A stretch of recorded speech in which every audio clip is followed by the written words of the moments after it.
Future Sense is a podcast edited from the radio show of the same name, broadcast on Bay FM in Byron Bay, Australia at bayfm.org. Hosted by Nick Jeans and well-known international futurist Steve McDonald, Future Sense provides a fresh, deep analysis of global trends and emergent technologies. How can we identify the layers of growth, personally, socially, and globally? What are the signs missed, the truths being denied?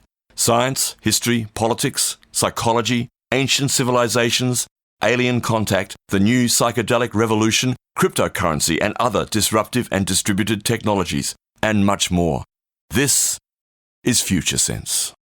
You're now tuned to Future Sense with myself, Nick Jeans, and my co-host, futurist Steve McDonald. Good morning, Steve. Good morning, Nick. Good morning, everybody. Yeah.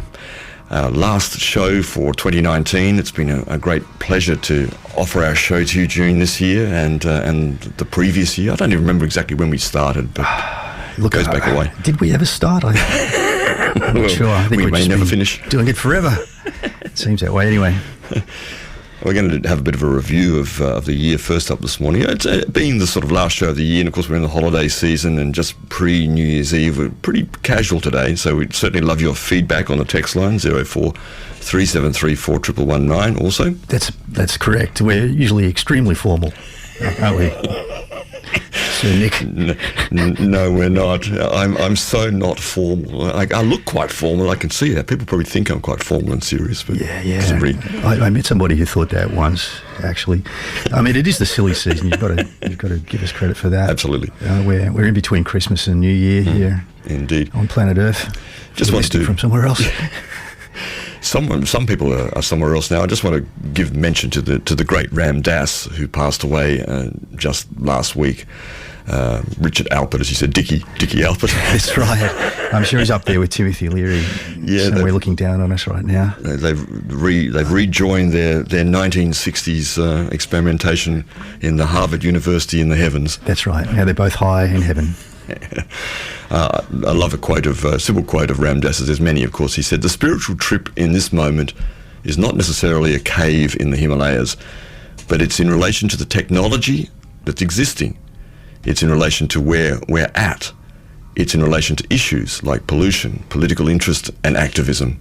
It's all part of one package now." And he probably said that 20 or 30 years ago. He probably did too. And there may be some listeners out there who don't know who Ram Dass is. And if he's a spiritual teacher who was born Richard Alpert and became famous when he was working at Harvard University and got involved with some very early and rascals, naive and haphazard experiments with psychoactive mushrooms, psilocybin mushrooms, together with Timothy Leary, who became arguably more famous in terms of the general public's awareness, I think. Yes.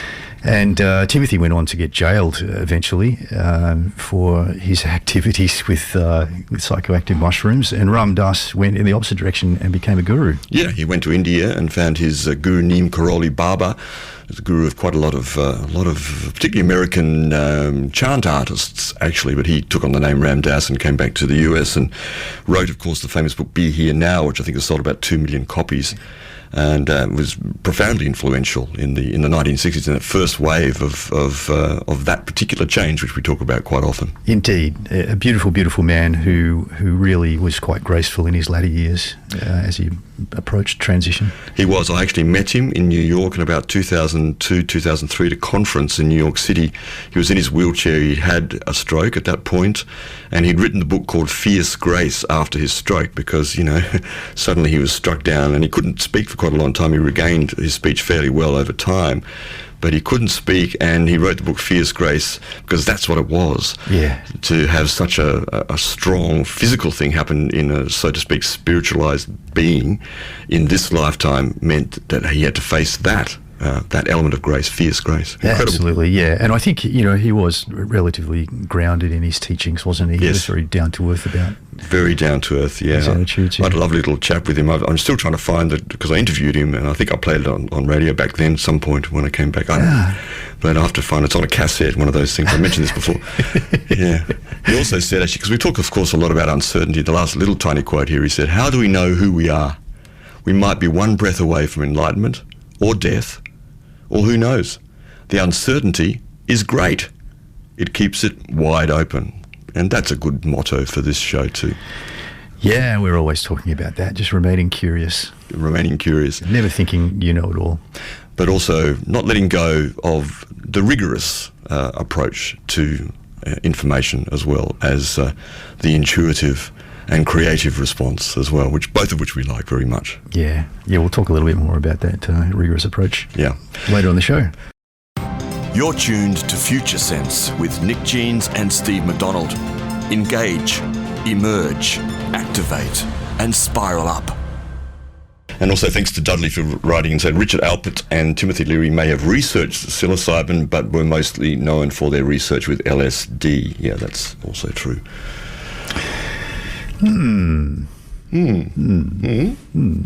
Okay, what's the about there, Mr. McDonald? That's I'm sure quite true. Absolutely. They one of the things they became infamous for was giving out psilocybin mushrooms to students at Harvard. Okay. Indeed, it's all true. Yeah, well, there you go. 2019 is nearly over, as we said. 2020 coming up. The old saying that everybody's familiar with, hindsight is 20/20 vision, which essentially means once you're somewhere, you look back and you can see what's true and real from the past. That's useful. And also... Sorry, did I laugh when you said that? It's holiday season. Yeah, so 2019. 2019 in review. Look, I think first and foremost, the most important thing is we had about 23,000 people listen to our podcast in 2019, which is absolutely wonderful. Fantastic. And although the radio show's been going for a little over 2 years now, we really only got serious about podcasting this year, at the start of this year. Yeah, it's been about a year. Thanks very much to Ross Hill for tipping us over the edge there, and all of his technical expertise in using the internet and all those other things. Oh yeah, the internet. He's fantastic at that. He's very good at that. Arcane, to be honest. A digital native. Digital native. And also, I looked at our stats this morning, and in the last 30 days, we've had 3,465 listens, which is wonderful. So that's clearly we're accelerating. You think people are knocking on our window and our door going, please tell me, we're speeding up. What's happening? So that's fantastic. Yeah, 23,000 listens in the last 12 months and 3,465 of those in the last 30 days. So it looks like we're in for a big 2020. And of course, many of those are overseas. So those of you listening to the podcast on various platforms, hello to you out there, and thanks for listening, and thanks for continuing to spread the word and to send the podcast to those people who you feel may benefit and may be able to hear and listen to what we bring you. Thank you. Yeah, thank you very much. And yes, look, in review, I think it's fair to say that our premise that we as a species have entered into a transformational change process that is shifting our consciousness and absolutely changing our underlying subconscious frameworks for making sense of reality, which impacts everything that we think and do and feel. I think that premise of ours has been reinforced by the evidence this year of everything changing in certain ways. So we're quite confident that we're onto something, definitely. And what we're seeing is not just one shift, but multiple simultaneous changes across the entire suite of value systems, really, as documented by Claire Graves.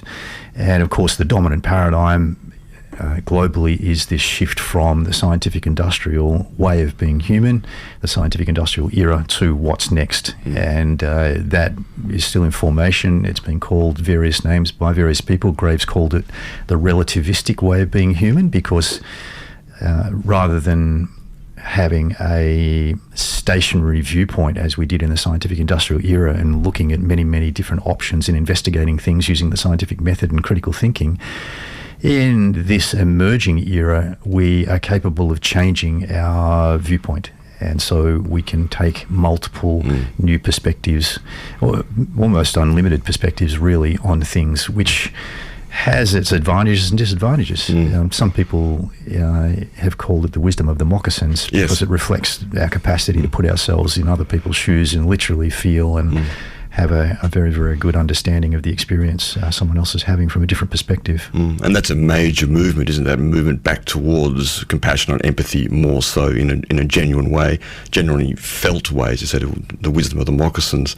And of course it brings its own challenges too at the same time. It does indeed, and no doubt we'll be talking about some of those as we look back at the year. So I guess the important thing to remember is that in the big scheme of things, when you have a map like the one that Claire Graves has left us through his rigorous research, you can see that we're actually making progress, although it doesn't look like that necessarily from a personal perspective when you look at the outside world and look at how it's changing, and things are without a doubt falling apart. And if we look at and try and track our progress on this roller coaster of change, where we move from stability into turbulence and then take a downward slide into chaos as everything falls apart, go through a transformation at that point and a breakthrough, a breakout, and then rise back up through a process of refreshing, regeneration, integration back to a new stability at a more complex and whole level. Overall in that journey, we're still really on the downward slide into chaos, and all the evidence suggests to us that there's more extreme chaos yet to come. Yeah. And it's very difficult to put a time frame on this overall shift of the dominant paradigm, but my personal best guess is that we're moving towards a tipping point somewhere around 2032 or thereabouts, where we'll feel like, okay, we can look back and feel like we've been through the worst of it, but at the end of the day, I can't know. No one can really know, but this is our best guess at the moment. Yeah.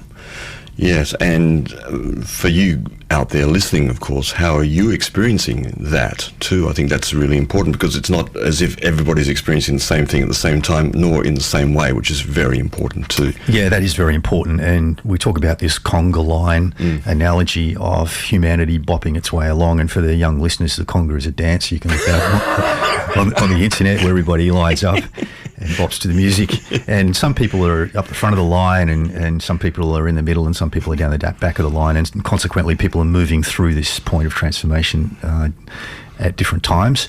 And whether you're at the front of the line or the back of the line, it's not a reflection of how well you did at school or what religion you come from or anything else. It's really just a matter of your life conditions and the complexity of your life conditions. So we are an adaptive species where our consciousness is highly adaptive to the complexity of our life conditions, and what that means in practical terms is the difficulty of the challenges that we face in life, really.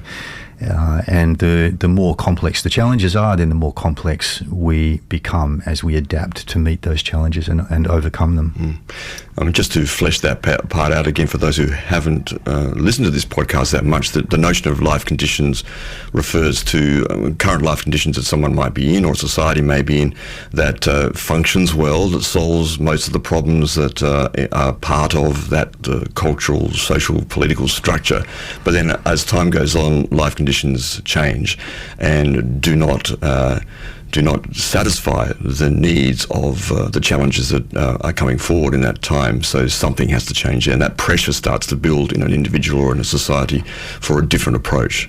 Yeah, it's an all-encompassing term too. So it includes not just physical life conditions, but also your psychological state at present, which is a combination of your history and everything you've been through in the past that has made you who you are right in this moment. And of course, in this era of technology, it also includes the interconnectivity, which has emerged so fast and so fully across the planet, and for a very large number of people on the planet at the same time. So that's a very major part of life conditions changing too. It is indeed, absolutely. And in general terms, although we have these multiple shifts going on pretty much right across the spiral, and we can look around the world today and see that there are still people in certain countries and certain places where life conditions are relatively simple. They're very much connected to the land and still living in traditional tribal ways, and have been for thousands of years. You know, amazing continuity and amazing resilience and strength in those base level, albeit simple, value systems. You know, they're extremely capable and extremely long-lived.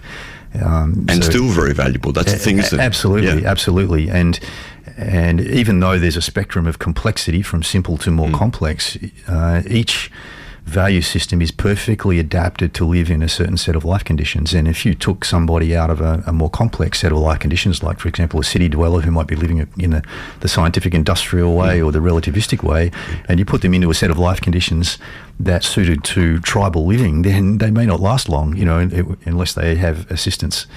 This is the whole from skilled people. The whole thing with shows like Survivor, wasn't it? I think exactly. Into that space. Yeah. So it's not about relative value; it's about relative capacity to cope with certain life conditions. And of course, as we go forward, each of those value systems, as I said before, do have a value and will have a value in their right place, so to speak, in their place as we move forward into the future. So especially this idea of resilience on a local level, of connectivity and collectivism, in that sense that we support each other and we form a bit more of a tribal space, and yet we also can't get carried away with that because it's just one part of the picture. But for many people, it's a very valuable part, that movement back. It is, and the dominant paradigm is moving from an individually oriented set of values in the scientific era back to a communal set of values. And so one of the things that's happening a lot right now is people are looking back to historic communal value systems such as layer 2 traditional tribal, layer 4 agricultural authoritarian, to remember how to live in community. And that's part of the transition process, this regressive value search, trying to figure out, okay, how do we do this last time? Maybe initially we'll try on the old values to see if they're working again. No, they're not. In fact, that's part of the natural evolutionary progression, and by trying on those older values, we speed up our change process, because we've got to change. We realise that, okay, that's not adequate. We actually have to develop a new, more complex set of communal values. I think it's interesting when you talk about that, and I think I mentioned it before back here, particularly in the 90s, there was a whole movement towards the feral movement, and people, grew the dreads, and of course there's many people in this region still dressing and showing that as part of themselves. Some of my best friends have dreadlocks. Me too. But they, up in the hills here, there's teepees everywhere. People would take roadkill off the roads to eat, a snake that's been run over, and they lived like that for quite a long time. Quite a few people, and then most of them, in fact, all of them, as far as I know, almost all of them, moved back to the townships. Most of them have now got families. They've cut their hair, and that regressive, so to speak, search back to the tribal was very valuable, but it wasn't enough. Yeah. It wasn't complex enough, I guess, and they needed to come back into society with some of those things that they'd found in that space, which are valuable, very valuable. So glad you've lived to tell the tale, Nick. I didn't go out there. How would we know about those things? Eating roadkill, really? Well, I did do that on the beach here once. The truth comes out. Years ago, at 3 o'clock in the morning, under the influence of something or other, bumped into a guy, Kim Kindersley. Many of you may know him. He lives in Bali, heir to the Guinness fortune, or was, and he was there with some beautiful indigenous princess. That's what he said she was, and they were cooking a snake that they'd found on the road. So they invited me through the penumbra of their fire on the beach at Bolonja, when you could still have a fire at the beach legally. Wow. And I sat there, the three of us, sort of tripping out on the stars and this snake that we were eating. Goodness me. Yeah, those are the days. Those are the days. Okay. Simple days. Hopefully Nick will write a book and record all of these stories at some point. So, yes, 2019. We are, it's pretty obvious, heading towards further chaos, and we can see the collapse of the old systems fairly clearly now, thanks to our wonderful all-encompassing media, which seems to capture everything and then make a whole bunch of stuff up just to add to the interest and the complexity. And where else, have we seen that most obvious, but in some of the global politics during 2019, and some of the crazy things that have been happening, and the incapacity of our political systems to cope with the radical strategies which are being employed to try and retain power in essentially a failing system, has been rather amazing. And really, it's fairly obvious if you look just at our own country and the different systems. You look at the education system, you look at the health system, you certainly look at our political system, you look at our religious foundations, you look at health. All of these areas are structurally shaky. All of them do not satisfy the needs anymore, and all of them, to one degree or other, either by politics or those in administration who run these sectors of our society, are desperately trying to hang on to power, as you said, in one way or the other. And that can mean, in this late orange state, a previous value system, that basically anything goes. And in a way, that's how fake news, for example, has arisen, particularly in the last year or so, to be so dominant. Not just on the right. I think there's people who think that fake news is only on the right of politics, but that's clearly not so. There's also plenty of misinformation and fake news on the left as well. And the idea of making stuff up has really been consistent right through the scientific industrial era, because at the previous transition, we went from relying on someone else's list of how to live and dutifully following that list, and often it was a religious list, to the realisation that we could actually find the truth ourselves through a process of critical thinking and inquiry using the scientific method. And so part of that process has been us reconstructing our reality after having followed someone else's idea of what reality is in the previous paradigm. Yeah. So the idea of making it up has, in a sense, has been part and parcel of the scientific industrial era. It's only that it's run to an extreme now, and it's getting so extreme that it looks ridiculous. It's no longer working, and we can see it falling apart in front of our eyes. Indeed. Yeah. We'll take a little bit of a break here on Future Sense. It's 9:28. You are tuned to on Bay FM 99.9 or on your podcast platform, wherever that may be. For all of you out there, strangers in a strange land, you're grokking Future Sense here on Bay FM. But we're doing a bit of a catch-up on 2019 now here on Future Sense. What's happened this year? We are indeed, and a few of the general themes that have been showing up more and more during the year. And one of them is this general theme of moving from an individually oriented system in the scientific industrial era to a new version of living communally as humans, the me to we sometimes call it, an abbreviation. And one of the key aspects of that is throughout the first tier of consciousness, and I'm talking now about the first 6 layers of consciousness in Claire Graves' model, which run from basic hunter-gatherer survival through tribal to egocentric or warlike, agricultural era thinking to scientific industrial era, and now the emerging relativistic or postmodern era. As we move through from one value system to another, there is this inbuilt rejection factor that emerges where we come to a realization that the dominant system isn't working anymore, and we have to basically get rid of living life that way and come up with a new way to live. And that involves a transition either from communal to individual or vice versa, and we're going through the individual to communal transition right now. So we're seeing a lot of rejection of all things old paradigm, industrialized civilization, the scientific method, how we measure the validity of science has changed, and that's been very, very apparent this year. And the main shift is it's gone away from thinking critically about evidence and keeping an open mind to being absolutely certain that we know how things are and measuring science by consensus.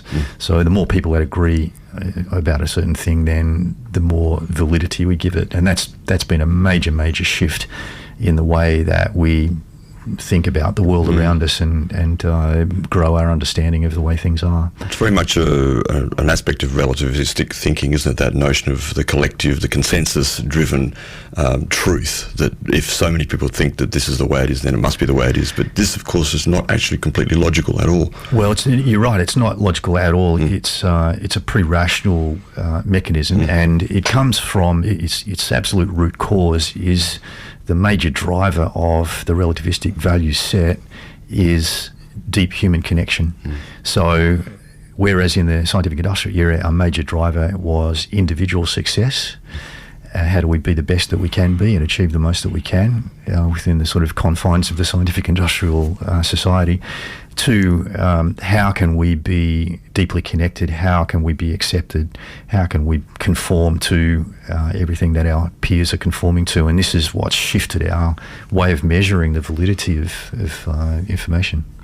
And it's also, we're seeing this major polarization between those who are moving into this new way of being human and those who are still holding on to the older value systems.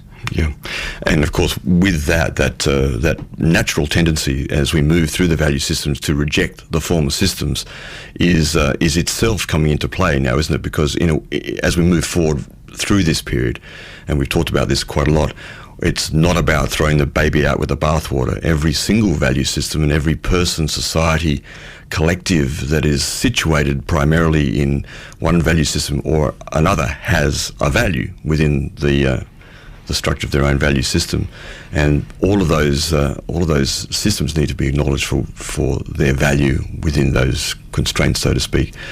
In Australia, of course, we're seeing an incredible amount of polarisation occur, and there's a lovely piece here from Tim Costello, the brother of the former treasurer, of course, Peter Costello, and Tim, someone I quite like, as you said off air. He's got a big heart, this man, and he's a senior fellow at the Centre for Public Christianity. Of course, he's a reverend, but he says in this piece, it's called "The Toxic Mix of Religion, Politics, Nationalism and Immorality Now Infecting Australia." He says, there are no stronger sources of group identity than religion and nationalism. Combined together, they can form a deeply divisive us versus them agenda. And overseas, he points to Indian Prime Minister Narendra Modi's Hindu nationalist agenda, to Turkish President Recep Erdogan's authoritarian advancement of Sunni Islam, Hungarian Prime Minister Viktor Orban's warnings of a civilizational threat to Christendom from Muslim immigration, and of course Australia, a more secular nation than most. Nevertheless, we are feeling the rising tide of tribalism, of this tribalistic attitude. And the same question must be asked of faithful communities here. In an overly politicised world, is faith only a subset of politics? Can faith have any independence? Well, that's another question. But he's pointing to, there's more in that piece, but he's just pointing to this intensive polarisation going on in all of our spheres of activity. We are, yeah, and with our current Prime Minister being a established member of a Pentecostal church here, there's also this suggestion of a blurring of the lines between sort of church and state here, which is something else that's being watched. But thankfully, that nice article by Mr. Costello, and thankfully he retired from politics before Abbott came into power. Otherwise, it could have been a lot sillier. Just in this article, let's reference to what you just said there. He said here that recently secular Australian journalists have begun to ring me to ask about passages of the Bible.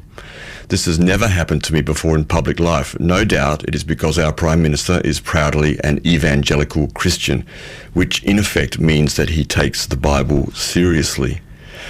The burning question is, does faith shape one's politics, or does politics capture and determine one's faith? But certainly the first part of that question is interesting to me. Does faith shape one's politics? Is faith shaping our Prime Minister and other members of the government in particular's political agenda at the moment? Yeah, one of the things that made the media recently was that normally, of course, every year there are various Christmas messages broadcast on television, and typically here in Australia you would see a message from Her Majesty the Queen from the UK, and perhaps one from the Pope. But this year we had an extra one from the Hillsong Church, which is a Pentecostal church here in Australia, and that raised a lot of eyebrows. So apparently it was broadcast in between the other two. Oh, you're kidding. That's powerful. And, there is still this piece going out there, not very much publicity, that Scott Morrison, ScoMo, not only visited Hawaii in the middle of the bushfire season and then scurried back home with his tail between his legs, sort of, but that he also managed a trip over to New York for, or just after the opening of the Hillsong Church premises in New York City with his friend Brian Houston, who's the head of Hillsong. There's no confirmation about that, but it does point to even just the question that whether he's actually doing that at a time leaving Australia and going over there for that, and Hillsong becoming such a dominant and prominent part of the public debate here is kind of interesting, I think. Yeah, I'm not sure about that, but I think it is relatively safe to report that when he went over to meet Donald Trump, he attempted to get the leader of the Hillsong Church in the presence of Trump as well. Yes, well, he hasn't confirmed or denied. He's just done that scurrilous ScoMo kind of way of evading a direct answer to questions that are clearly uncomfortable. Yeah, there you go. So other general themes that we've seen this year are the theme of decentralisation, so a gradual movement away from the centralisation of power, which of course is very alarming to those who are part of our centralised power structures. And we see that continuing. That is a very, very natural aspect of this movement from individual to communal values is a decentralisation of power. And I guess at the most simple level, an example of that is in an individually oriented value system, you might find an individual at the top of a hierarchy, whereas historically when we've been living according to communal values, at the top of our hierarchy, there's been a group of people, so a small community in power, such as a family or a council or those sorts of things. That's an example of how that might play out in power structures. And along with the decentralisation, we're seeing a relocalisation of everything. So people are looking back to local community. Our technology is helping us cope better with local resources than we had been able to do in the past. And we can see that continuing into the future with things like 3D printing, for example, which will bring a lot of manufacturing back to the local village. Seen some wonderful buildings that have been 3D printed from hempcrete, for example, which is fantastic. Yeah, amazing stuff. Absolutely. And this idea of rebuilding community, of course, at all levels. And it's fair to say when we look back at the scientific industrial era that it's done a great job of pulling communities apart from the most foundational level of the sort of nuclear family, which is pretty much disintegrated, and right across the board community has been pulled apart simply because of the individual orientation on life. And that was necessary when we were transitioning out of the previous communal value system, because each of these value systems, when it first emerges, it solves our immediate problems, and over time, because of its own biases and particular focuses, it eventually creates problems that can only be solved by the pendulum swinging back the other way. And it's swinging back right now from individual back to communal. Yes. Yeah. So, a very interesting year. As I mentioned before, lots of evidence of a collapse in confidence in our government in particular, and 2020 is shaping up to be a very challenging year in that respect. Yes, there's also a lot of revelation or questioning or doubt and cynicism about, of course, these structures, our political structures. And as you're talking, I'm thinking of a piece I heard, I think, from the ABC the other day about the lobby industry in Australia. And there are something like 1,700 people who have what's called an orange pass, which means they can go around Parliament House in Canberra without any escort. They can just go where they like. And these are all lobbyists of one type or the other. And the whole structure of lobbying, this centralisation of power,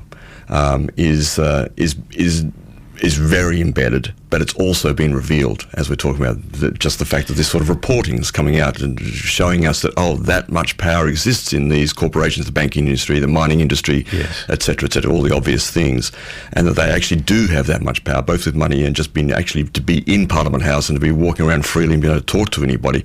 But we're starting to see this. We're starting to see how these power structures are actually working. Yeah, that's right. And we've been talking a lot this year about the concept of corporate capture, where large organisations, which our politicians rely on for funding so they can get into power in the first place, have really captured our political system to a large extent. And we had an extreme example of that a few years back when Kevin Rudd was basically torpedoed by a very intensive and very expensive lobbying process that was put in place by the mining industry here in Australia, and mainly delivered through advertising, which destroyed public confidence in Kevin Rudd. Yeah.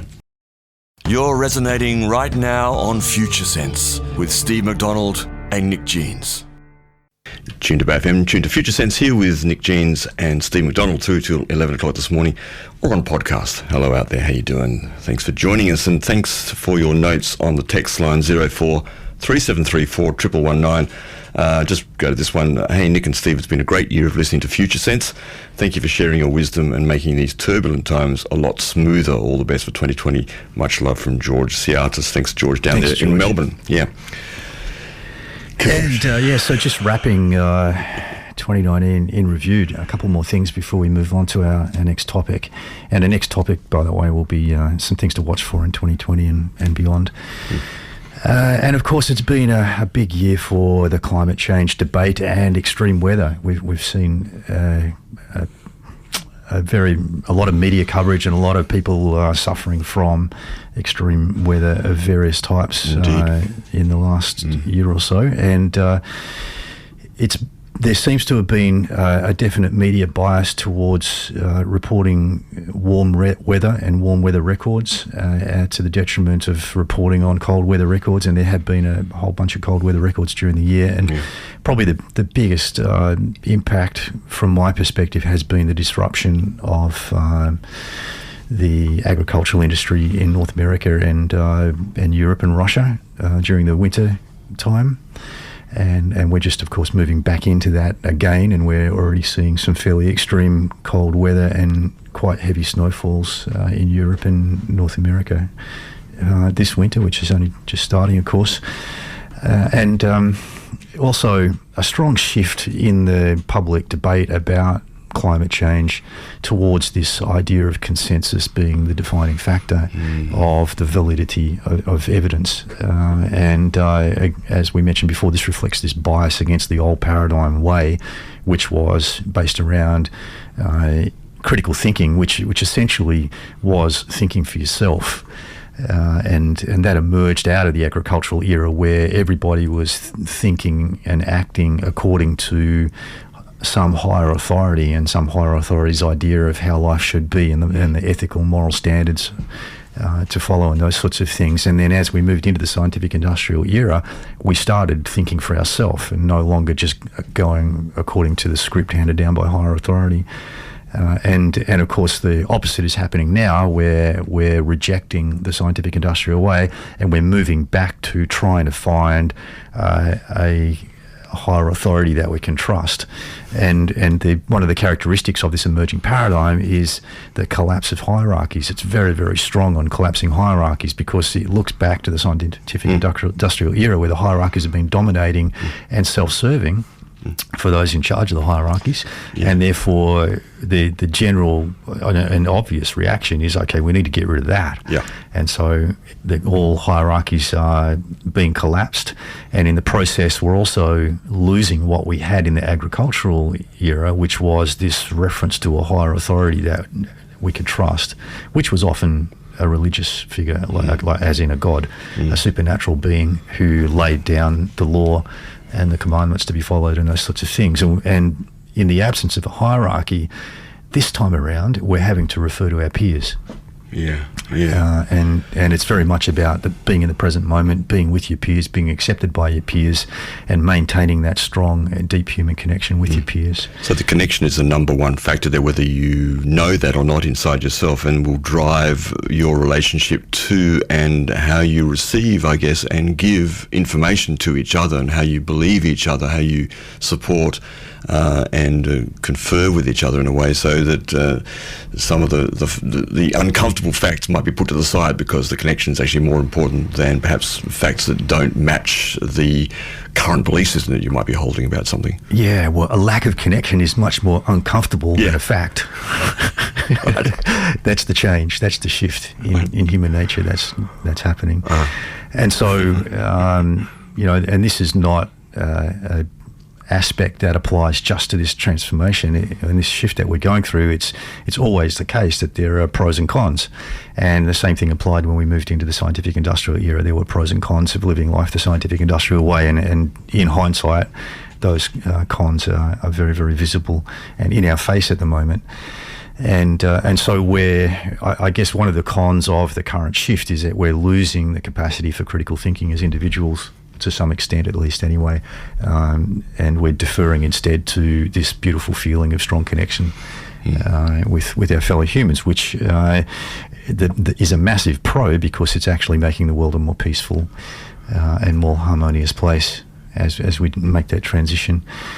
But it's useful to be able to see both sides of the coin if you're able to hold those different perspectives at the same time, and see that, okay, there are massive improvements in human behaviour, human thinking, human being from this current shift that's underway, but at the same time there are some elements of throwing the baby out with the bathwater as well. I mean, it's not either or. I mean, the positive advancements that have been made in the last hundreds of years, and certainly in the last 100 or so, the number of people who have come out of poverty, for example, an obvious example, but so many others are also countered by a report I heard, I think yesterday, that in the US, the largest number of gun shootings was this year, 2019, by far. So there's this pressure in society. Even so, I saw that same article. Okay. And what was the total people killed in the article that you saw? 40,000 or something? No, I can't remember now. Really? Because the article I saw said, maybe it was referring to the largest single event, I'm not sure, but it was only in the hundreds. Oh, yeah, you're right. No, I'm talking about, the sort of mass murders. I think it averaged out at 5 per event, so yes, it was. But I remember thinking, that's 5, an average of 5 people killed in each event of those mass shootings, which is quite a lot too. Yeah, how many shootings were there in the That's a good question. We'll have to look it up. We don't have it in front of us. That's poor research there. Not very rigorous, Nick. No, it's worth looking at because step on the wrist. Even though it is a great tragedy any time a human being is killed and passes away before their time, we also have to be wary of the media exaggerating things and putting things in front of us to distract us from other things that are perhaps more important and more critical that they don't want us to look at. I was just demonstrating that to the listener. Yeah, good. Way of being distracted exactly. like that. Leading by example, as always. Thank you. Dear. Anyway, what we're talking about, climate change, and there'll be more change to come. There's no doubt about that. Our advice is to remain curious and also be wary of this bias of just looking in one direction and not noticing what's going on in the other direction. And the other thing which really didn't make the headlines much at all, but is a very, very concerning development from 2019 is this disruption to agriculture that I mentioned, and quite largely due to the weather events, both extreme cold and heat and drought. And we're seeing the heat and drought here in Australia, and the extreme cold is more prominent in the Northern Hemisphere, it seems. But it's clear that if this trend continues, and I personally think it will, we're going to see a drop in food production, which means food shortages and a rise in food prices. And so that trend ought to continue next year, given the current direction that it's heading. And on the list of good news from 2019, there was a wonderful book published just recently called The Change Code. Funny you should say that, because I was just looking for a space to bring this piece in to the listener, because I'm about 3/4 of the way through it and taking a lot of notes. It's a fantastic book, and we'll be talking more about it next year. We'll have some copies. You can sort of get it now. In fact, next week we'll give some away. We have the author on the show. Not live, because she is over there. Well, she will be live, but she'll be on the phone. She'll be live. She's very live, and she's listening now, or she will be listening to the podcast on Hello to Monica. Fantastic book. But as you're saying there, a lot of this polarisation, this turning one way and not looking the other way, is a sort of endemic problem right now. But she points, Monica, in her book at a certain point, to the concept of wicked problems, which I just want to mention here. I think it's very relevant. Wicked problems is a term coined by design theorist and Professor Horst Rittel. And wicked problems can be defined as, with these characteristics, for example: they're ongoing chronic issues, they're unavoidable and unsolvable, no one right solution, all there is a good enough for now solution, and for many people that's not good enough, but solutions vary depending on your values and perspective. That's important. Solutions create new problems to address. They require a mindset shift. They require ongoing collaborations with others, and they are paradoxical. And wicked problems, therefore, are part of a complex system and can't be, in inverted commas, solved, only continually navigated. And that statement itself, I think, would be very uncomfortable for a lot of people right now. I think so, but it's absolutely typical of the period that we're in, which is a transition period where we've got half the world that's living according to an old value set and old systems, and half the world that's kind of moving through to something new or is already there. And so, you're never going to get a whole consensus on anything at all. We really have to be very good at doing the best we can and not necessarily wanting things to be perfect at this time of major transition. And so this book is called The Change Code, A Practical Guide to Making a Difference in a Polarised World, written by Monica Bourgeau from Portland, Oregon, and with a foreword by me. And I must say that I have no financial interest, and we, as a program here at Future Sense, have no financial interest in this book. We're just promoting it out of the goodness of our heart.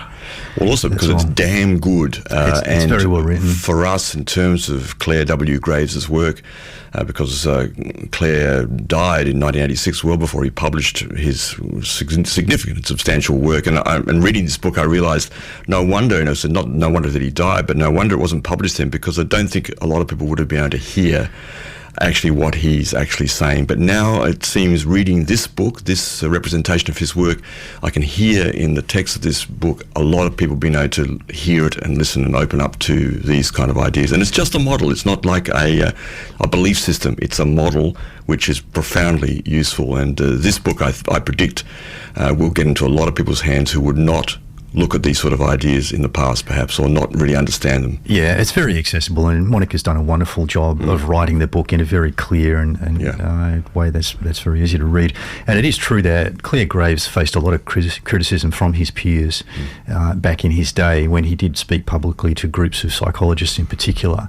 What he was saying didn't fit with the consensus at the time, and he was heavily criticised, which is, I think, always a good sign. Well, it's just maybe not always. It's a matter of fact for people who are pathfinders, who are breaking new ground and revealing new things. And this just, I mean, by definition, you don't fit with the consensus of the time, and often that's why pathfinders have been crucified. Even. Indeed. And just lastly on the book too, for now, the book really is a manual for agents of change, and you may identify yourself in some way or other as an agent of change. If you listen to this show, I'd suggest that many of you probably do, in one way or the other, in your sphere of influence in your life. And so it's a very practical book on that level, and I was quite challenged yesterday reading the book about self-care. It's a bit of a theme that's been up for me recently, and spiritual practice and routine and grounding oneself in those deeper places in the self in order to become a more effective agent for change and finding your own way forward to contribute at this time, because we're really going to need every all hands on deck. Yeah, you ought to check this out. You can get it online at thechangecode.net, and there are links there to buy the book. Beautiful. All right, well, that was 2019. Let's take a break and come back and talk about 2020. Beautiful. You've been listening to Future Sense, a podcast edited from the radio show of the same name, broadcast on Bay FM in Byron Bay, Australia, at bayfm.org. Future Sense is available on iTunes and SoundCloud. The future is here now. It's just not evenly distributed.